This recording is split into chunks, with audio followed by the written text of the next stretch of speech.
नमस्ते मित्रों, कथा निधि चैनल पर आपका बहुत बहुत स्वागत है। हमारी आज की कहानी का नाम है रॉब। तो चलिए कहानी शुरू करते हैं। उम्मीद करती हूँ कि कहानी आपको अच्छी लगेगी। आज यश और जानवी की शादी की सालगिरह थी और दोनों बहुत खुश थे। यश ने आज बाहर जाने का प्रोग्राम बनाया था, बाहर ही खा पी के आना था। लेकिन सास सुमन जी, वो तो अपने ही अलग राग अलाप रही थी। आखिर सास थी, बहू की खुशी को बर्दाश्त कैसे करती, और हक भी तो जताना था ना। बोली, ये क्या बहू, घर का पूरा काम पड़ा हुआ है और तू सजने संवरने में लगी हुई है। फटाफट खाने की तैयारी कर, अभी थोड़ी देर में तेरी ननंद और नंदू आ जाएंगे, तब खाना बनाने जाएगी क्या। सुमन जी ने बहू जानवी से कहा। जानवी सुनकर हैरान हो गई। वो सोच रही थी उन लोगों ने बाहर जाने का प्रोग्राम बनाया है और यह मम्मी जी ने अपनी बेटी और दामाद को बुला लिया, और वह भी उन्हें बिना बताए। पर वह क्या करती, कुछ भी बोलती तो दो चार बातें और सुनती। उसने फोन करके यश को सब कुछ बता दिया। यश बोला, कोई बात नहीं, हम सब चलेंगे और खाना भी बाहर ही खा लेंगे, या फिर अगर घर से ही सेलिब्रेट करना है तो खाना घर पे मंगवा लेंगे। पति की बात सुनकर जानवी बोली, मम्मी जी अभी अभी इनका फोन आया था, कह रहे थे कि खाना बाहर से मंगा लेंगे या फिर आज कहीं सब लोग बाहर चल के खाना खा लेंगे। तुम तो बस तैयार रहना। हाँ हाँ, पैसे तो पेड़ पर लगते हैं ना, जो तोड़े और इस्तेमाल कर लिए। घर में मेहमान आ रहे हैं और तुम लोगों को बाहर घूमने की लग रही है। ननन नंदोई का घर में आना बिल्कुल बर्दाश्त नहीं है तुम्हें। सुमन जी ने तमक कर कहा। मम्मी जी, वो दरअसल आज हमारी शादी की सालगिरह थी ना, तो इसीलिए। कहते कहते जानवी रुक गई। हाँ पता है मुझे कि आज तुम्हारी शादी की सालगिरह है, इसीलिए तो बुलाया है तुम्हारे ननन नंदोई को। वो लोग तो कितने खुशी खुशी आ रहे होंगे यहाँ पर तुम्हारी सालगिरह मनाने के लिए, और तुम लोग हो। आजकल के बच्चों को तो बोलना ही बेकार है, अपने मन की करने में लगे रहते हैं। और एक हम हैं जो सालगिरह हो या कोई खुशी की बात, हमेशा परिवार के साथ रहते थे। सुमन जी अभी भी बड़बड़ाए जा रही थी। पर मैंने तो कोई बाहर जाने का प्रोग्राम नहीं बनाया था मम्मी जी, ये तो इन्होंने कहा था कि हम सब। हाँ, सब जानती हूँ कि किसने किसे उकसाया होगा। मेरा बेटा तो ऐसा नहीं था पहले। अरे यश तो अपनी बहन के साथ ही सारे सेलिब्रेशन करता था। सुमन जी उसकी बात बीच में काट कर बोली, फिर बड़बड़ाते हुए बाहर आ गई। उनकी बातें सुनकर जानवी की आंखों में आंसू आ गए। जो ड्रेस उसे यश ने ला कर दी थी पहनने के लिए, उसे वह ट्राई करने ही जा रही थी कि तब तक सुमन जी ने ताना मार दिया और वो उसे वहीं सोफे पर रख कर रसोई में चली गई। रसोई घर का जायजा लेने के बाद उसने अपनी सास सुमन जी से पूछा, मम्मी जी बता दीजिए क्या क्या बनाना है, कितने लोगों का बनाना है, बता दीजिए, मैं भी देख लूं कि घर में सामान कितना है और क्या मंगवाना है। अरे क्या बनाने की बात हो रही है, अचानक अंदर आते हुए यश ने कहा।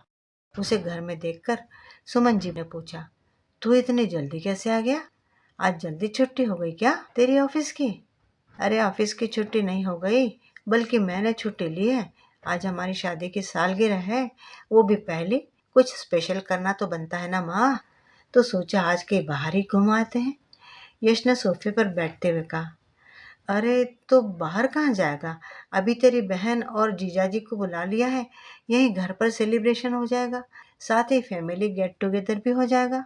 सुमन जी बोली। अच्छा, फिर खाना कौन बनाएगा, सुनते ही यश ने कहा। उसका सवाल सुनकर सुमन जी तमतमाई। बोली, क्यों, अब तो घर में बहू आ गई है, इतने से लोगों का खाना भी न बन पाएगा क्या उससे। मम्मी हमारी ही तो सालगिरह है, ऐसे में जानवी क्या रसोई में काम में लगी रहेगी, यश ने जवाब में कहा। सुनकर सुमन जी बोली, क्यों, तुम्हारी अनोखी सालगिरह है क्या, हमारी सालगिरह नहीं होती थी, हम भी तो रसोई में ही लगे रहते थे। यश को समझ में आ चुका था कि सुमन जी अब किसी भी हाल में उन दोनों को बाहर तो नहीं जाने देंगी, और उन्होंने जानबूझकर ही अपने बेटे दामाद को बुलाया है ताकि यश और जानवी एंजॉय न कर पाए बाहर जाकर। आखिर 1 साल से अपनी माँ की हरकतें देख ही रहा था वह। हर वक्त जानवी को जलील करना, अपनी बेटी की तारीफ करना, दामाद की तारीफ करना और यश को जलील करना, हर पल उन्हें यह एहसास दिला देना कि वो दोनों अच्छे बेटे बहू नहीं है और ना ही अच्छे भाई भाभी। वह अपने कोई फर्ज नहीं निभाते। सुमन जी के हिसाब से सिर्फ और सिर्फ उनकी बेटी और दामाद दुनिया के सबसे अच्छे बेटी दामाद थे, और कोई भी रिश्ता उन्हें अच्छा नहीं मिला। लेकिन यश अपना मूड आज खराब नहीं करना चाहता था, और जाह्नवी भी उसकी मजबूरी समझ रही थी। इसलिए वो भी चुपचाप रसोई घर में बैठ गई। पर आज उसने तय कर लिया था कि अब जल्दी ही उसे अपनी जुबान खोलनी पड़ेगी, वरना उसकी हर खुशी को इसी तरह से सास सुमन जी ग्रहण लगाती रहेंगी अपने बेटे के साथ मिलकर। क्योंकि जाह्नवी को बहुत अच्छे से पता था कि यह अकेले सुमन जी का दिमाग नहीं है, बल्कि दोनों माँ बेटी ने मिलकर प्लान किया होगा। जाह्नवी की सारी खुशियां बर्बाद करने शाम को ननंद नंदोई खाने पर आ चुके थे, और जाह्नवी ने अच्छा खासा खाना बनाया था, जिसकी वजह से वो ठीक से तैयार नहीं हो पाई थी और ना ही मेकअप कर पाई थी। यश ने बहुत ही खूबसूरत ड्रेस ला कर दी थी जाह्नवी को, लेकिन वो उसे भी पहन नहीं पाई थी, क्योंकि उसे पता था कि अगर वो उसे पहनेगी तो रसोई घर नहीं संभाल पाएगी, जिसकी वजह से यश और जाह्नवी दोनों का ही मूड ऑफ था। यश एक केक ऑर्डर करना चाहता था, लेकिन सुमन जी ने ये कह के ऑर्डर नहीं करने दिया कि यह सब तो फालतू के विदेशी चौंचले हैं अपनी खुशियां मनाने के। अरे हम तो भारतीय हैं, हम तो हलवा पूरी खाएंगे और खुशियां मनाएंगे। और यश और जाह्नवी की यह इच्छा भी अधूरी रह गई। जाते जाते ननन ने एक गिफ्ट जाह्नवी को पकड़ाया, बोली, भाभी आप दोनों को सालगिरह बहुत बहुत मुबारक हो, और हर साल हम दोनों आपकी सालगिरह यहाँ आकर ऐसे ही मनाते रहेंगे। आखिर हम दोनों भाई बहन ही तो एक दूसरे के लिए हैं, और एक दूसरे के सुख दुख में काम आएंगे। इसी से तो रिश्तों की गहराइयाँ बढ़ती हैं। सुनकर जाह्नवी को मन ही मन बहुत गुस्सा आ रहा था। रिश्तों की गहराइयाँ उन्हें बढ़ाने के लिए उनकी फर्स्ट मैरिज एनिवर्सरी खराब कर दी। कितना प्लान किया था उन लोगों ने। मूवी जाएंगे, फिर होटल में खाना खाएंगे, कुछ वक्त आराम से साथ में भी बिताएंगे। सब कुछ बर्बाद करके रख दिया इन दोनों ने। ऊपर से दुनिया भर के ताने मारे, वो अलग। खैर, वो लोग जा चुके थे, और सुमन जी अपने बेटी दामाद के गुणगान कर रही थी। देखो, छोटी सी सेलिब्रेशन थी, घर का ही साधारण खाना पीना था, कोई खास खर्चा नहीं किया। तुम लोगों ने फिर भी अच्छा खासा गिफ्ट देकर गई है। जाह्नवी सोच रही थी, हाँ, छोटी सी पार्टी थी जिसके लिए मैं 3 घंटे रसोई में लगी थी। मेरी एनिवर्सरी थी और मैं ही अच्छे से मेकअप भी नहीं कर पाई, और बेटी पार्लर से तैयार होकर आई थी जैसे उनकी एनिवर्सरी हो। अपनी मर्जी से एक केक भी तो नहीं काट पाए हम। जाह्नवी को बहुत अच्छे से पता था कि ननंद ने क्या गिफ्ट दिया होगा। उसने गिफ्ट का पैकेट खोला। अंदर एक टी सेट था। टी सेट क्या, 6 कप रखे हुए थे। जाह्नवी को बहुत अच्छे से पता था कि ये कप का सेट खरीदा नहीं गया है। उसके नंदोई जी मेडिकल रिप्रेजेंटेटिव हैं, और उन्हें इस तरह के गिफ्ट आते ही रहते हैं, और उन गिफ्ट के ऊपर दवाइयों की कंपनियों के नाम भी लिखे हुए होते हैं। उसने देखा, सच में ट्रे और कप्स पर बड़े बड़े अक्षरों में दवाई की कंपनी का नाम भी लिखा हुआ था। जाह्नवी को मन ही मन बहुत गुस्सा आ रहा था। उसने सुमन जी को गिफ्ट पकड़ाते हुए कहा, मम्मी जी, ये बहुत एक्सपेंसिव गिफ्ट है, तो घर में इसे निकाल कर हम खराब क्यों करें। इसे संभाल कर रख लीजिए। अभी इनके मामा जी के पोते का बर्थडे आने वाला है, वहां पर गिफ्ट कर देंगे। उसकी बात सुनकर सासू माँ तिलमिला गई। अच्छा, इतने प्यार से तेरी ननद तेरे लिए यह लेकर आई है, और तो तू इसे कहीं और गिफ्ट करना चाहती है। जाह्नवी बोली, मम्मी जी आपने ही तो बोला था पैसों की कीमत समझो। गिफ्ट खरीदने से तो अच्छा है कि अगर घर में कोई अच्छा महंगा गिफ्ट पड़ा हुआ है तो उसे दे दो। कौन सा हम इस्तेमाल की हुई चीज किसी को दे रहे हैं। ऊपर से यह गिफ्ट तो कितना एक्सपेंसिव है। वैसे भी आप बोल रही थी मामा जी के पोते के बर्थडे में तो बहुत महंगा गिफ्ट देना पड़ेगा। आखिर आपके इकलौते भाई का पोता है, तो आपकी बात भी सही है, और वे लोग बहुत अमीर हैं। इससे अधिक महंगा गिफ्ट खरीदने की हमारी कहाँ औकात है। बहू की बात सुनकर सुमन जी भड़क गई।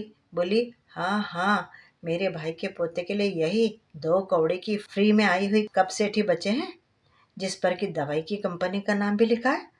मेरा भाई इतना अमीर है, तो क्या मैं उसे ये सस्ते से कप प्लेट दूंगी। मेरी कोई इज्जत भी नहीं है क्या। जाह्नवी बोली, अच्छा मम्मी जी, इसे देने से आपकी इज्जत कम हो जाएगी, क्योंकि इस पर दवाई की कंपनी का नाम लिखा हुआ है, और यह सड़ी हुई सस्ती है। पर अभी अभी तो आपके हिसाब से यह काफी एक्सपेंसिव गिफ्ट थी।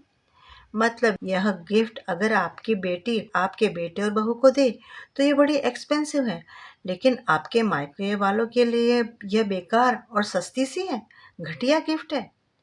अगर आपकी बेटी से अपने भाई भाभी को दे तो यह कीमती है, और अगर यह आप अपने भाई को दे तो ये सस्ती, क्योंकि आपको पता है आपकी भाभी यानी कि हमारी मामी सास 1 मिनट नहीं लगाएंगे आपको सुनाने में। लेकिन मैं वैसी नहीं हूं ना, और ना ही यश वैसे हैं, इसीलिए तो मुझे और यश को आप लोगों ने सस्ते में निपटा दिया। वैसे जो तर्क आपने दिए हैं उस हिसाब से फिर तो आपकी बेटी को अपनी इज्जत की बिल्कुल भी फिक्र नहीं है, कहकर जानवी अपने कमरे में चली गई। सुमन जी जोर जोर से बड़बड़ाने लगी और यश से कहने लगी, देख यश, तूने इसको कितना सिर पर चढ़ा रखा है। देख आज तेरी माँ के साथ कैसे जुबान चला रही है। यश ने कहा, माँ उसे ऐसा बोलने के लिए आपने उसे मजबूर किया है। 1 साल हो गया उसे यहाँ है, उसने आज तक जुबान नहीं खोली, लेकिन आज हमारी फर्स्ट मैरिज एनिवर्सरी के दिन आपने जो तमाशा किया है ना, तो ये तो होना ही था। 15 दिन पहले से वह कितनी एक्साइटेड थी, ये करूंगी वो करूंगी, आपने सब कुछ बर्बाद कर दिया, तो अगला तो रिएक्ट करेगा ही ना। और भूल गए आप, आपकी बेटी और दामाद जिसने इस सब में आपका पूरा साथ दिया, उन्होंने अपनी पहली एनिवर्सरी किस तरह से मनाई थी, और आपने अपनी तरफ से कितना बड़ा केक दोनों के लिए रात में 12 बजे डिलीवर करवाया था। उस वक्त ये विदेशी कल्चर नहीं था क्या? लेकिन आज बेटे बहू के लिए यह एक विदेशी कल्चर हो गया। आपकी प्यारी बेटी तो आपको अपने साथ लेकर जाना चाहती थी एनिवर्सरी के दिन, लेकिन आपने बोला था ये तो तुम दोनों का बहुत खास पल है, खास दिन है, और तुम दोनों इसे अकेले सेलिब्रेट करो बिना किसी की दखलंदाजी के, क्योंकि ये पल दोबारा नहीं आएंगे। उसे जी भर के जियो और एंजॉय करो, यही तो उम्र है एंजॉय करने की। बेटी दामाद की उम्र थी एंजॉय करने की, क्योंकि वे पल दोबारा नहीं आने वाले। उनकी शादी की पहली सालगिरह थी, तो क्या बेटे बहू की शादी की पहली सालगिरह नहीं थी? क्या बेटे बहू की उम्र नहीं थी एंजॉय करने की? माँ, आज आपने बहू के साथ साथ अपने बेटे को भी मजबूर कर दिया आपको आईना दिखाने का।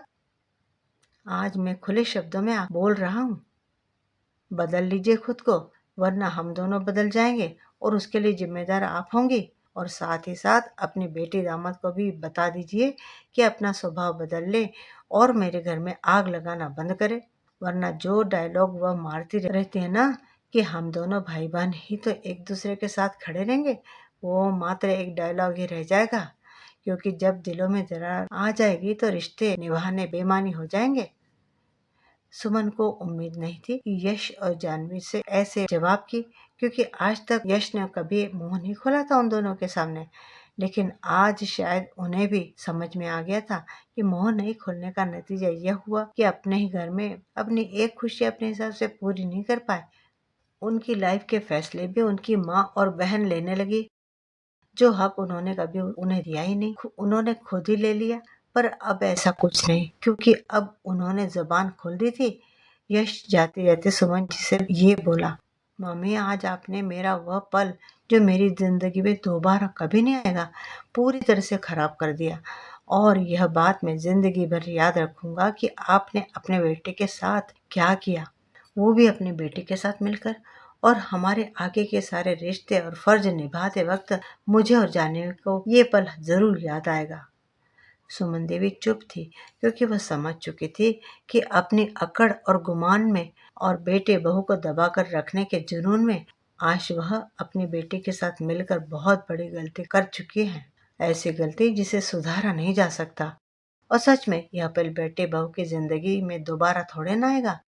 आज उन्हें अपना भी वक्त याद आ रहा था कि कैसे उन्होंने भी अपनी फर्स्ट मैरिज एनिवर्सरी में कितना एंजॉय किया था, और अपने पति को 1 हफ्ते पहले ही बोल दिया था कि वह उनके साथ अपनी एनिवर्सरी वाले दिन बिल्कुल अकेले मनाना चाहती है और उन्हें किसी की दखल अंदाजी नहीं चाहिए। और आज बेटी बहू की सारी खुशियां उन्होंने बर्बाद कर दी। तभी उनकी नजर जानवी की उस ड्रेस पर गई जो यश बहुत प्यार से उसके लिए लेकर आया था। और जाह्नवी ने उसे साइड में सोफे पर ही रख दिया था।